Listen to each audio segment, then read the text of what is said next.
আমরা বলেছি জুলাইয়ের ভিতরে এই সংস্কার সম্পন্ন করতে হবে। অনেক বিষয়ে ঐক্যমত্য হয়েছে, কিছু বিষয়ে সামান্য সামান্য দ্বিমত আছে বিভিন্ন দলের মাঝে। আগামীকাল থেকে সকল দলকে একসাথ করে একটা সমন্বয় মিটিং হবে, সেখানে এই ব্যাপারে ঐক্যমত্য পৌঁছার চেষ্টা করা হবে। আর যে সমস্ত বিষয়ে মৌলিক কিন্তু ঐক্যমত্য হচ্ছে না, সেগুলোর ব্যাপারেও আমরা বারবার আলোচনা এসে কাছাকাছি জায়গায় আমরা পৌঁছতে পারবো ইনশাল্লাহ। একেবারে ঐক্যমত্য হচ্ছে না এসব বিষয়ে কি করা যাবে সে বিষয়ে আমরা একটা আলোচনা করব, এবং জুলাইয়ের ভিতরে রিফর্মস শেষ হবে। তারপরে একটা জুলাই সনদ হবে, যেখানে আমরা সমস্ত পলিটিক্যাল পার্টি নীতিগতভাবে একমত হয়েছি যে সেই চার্টারে আমরা সাইন করব। এরপরে আলোচনা হয়েছে নির্বাচনের তারিখের ব্যাপারে। আমরা দুটো কথা বলেছি। প্রথম হচ্ছে আমরা সকল দল, আমরা ডক্টর মোহাম্মদ ইউনূস প্রধান উপদেষ্টার প্রতি আমাদের আস্থার কথা পুনর্ব্যক্ত করেছি, এবং ওনার নেতৃত্বেই একটি সফল সুন্দর সুষ্ঠু নির্বাচন হবে এবং নির্বাচন হোক, আমরা এটা চেয়েছি, এটা ওনাকে বলেছি।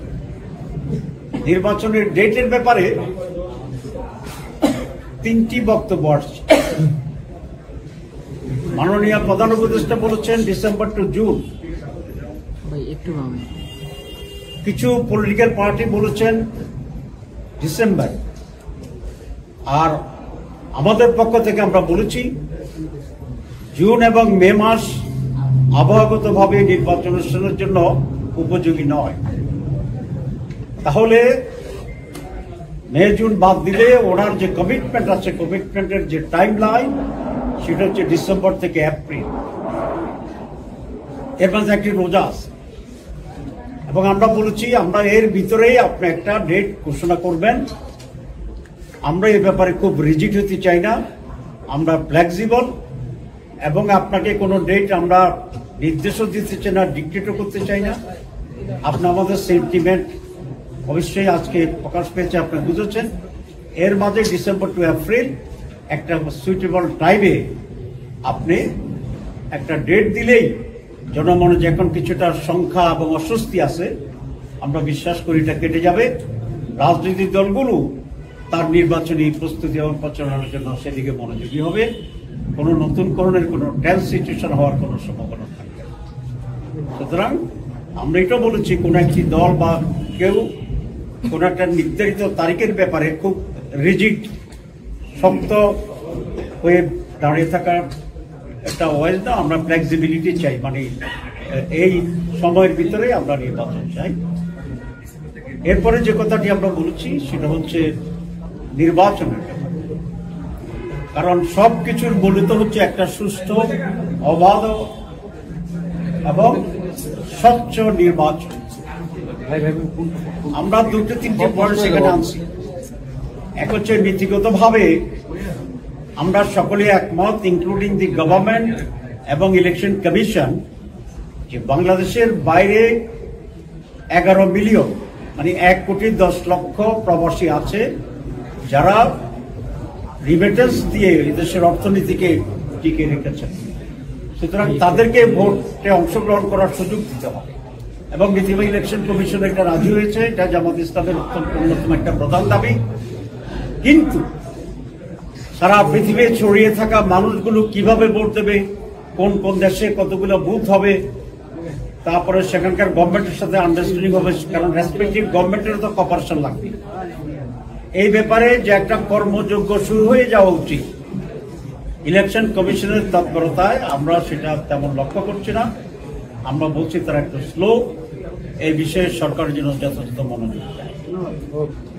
2 নম্বর নির্বাচনের জন্য একটা গুরুত্বপূর্ণ ল্যাঙ্গুয়েজ সেন্টেন্স আমরা সকলেই বলি এবং গুরুত্বপূর্ণ, সেটা হচ্ছে লেভেল প্লেইং ফিল্ড, সকলের জন্য সমতল করা। অতীতে 3টা নির্বাচন তো হয়েছে, কিন্তু সমতল ছিল না, স্বচ্ছ ছিল না। তো আর একটা এরকম গ্রহণমূলক নির্বাচন আমরা চাই না, এবং নির্বাচনকে গ্রহণযোগ্য স্বচ্ছ করার জন্য যারা সংশ্লিষ্ট আছে নির্বাচনের সাথে, যেমন প্রশাসনিক লোকেরা আছে সেক্রেটারিয়েটে, ডিসি এসপি সাহেবেরা আছেন, টিওনো ওসি আছেন, পোলিং প্রিসাইডিং অফিসার আছে, ইলেকশন চিফ ইলেকশন কমিশনের অফিস আছে, ল এনফোর্সিং অথরিটিজ আছে, সমস্ত জায়গায়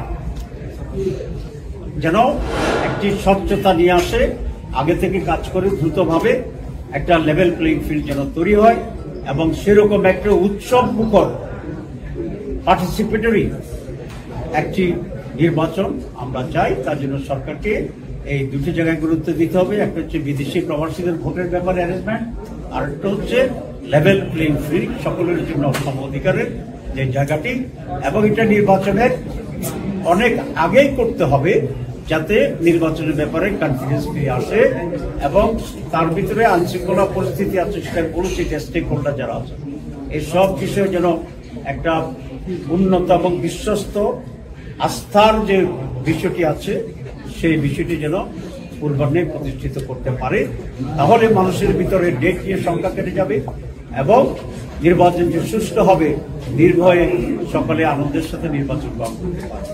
এর আগে আপনাদের দল থেকে ফেব্রুয়ারিতে বলা হয়েছিল। জি, ডিসেম্বর ইলেকশন হলে আপনাদের আপত্তি আছে?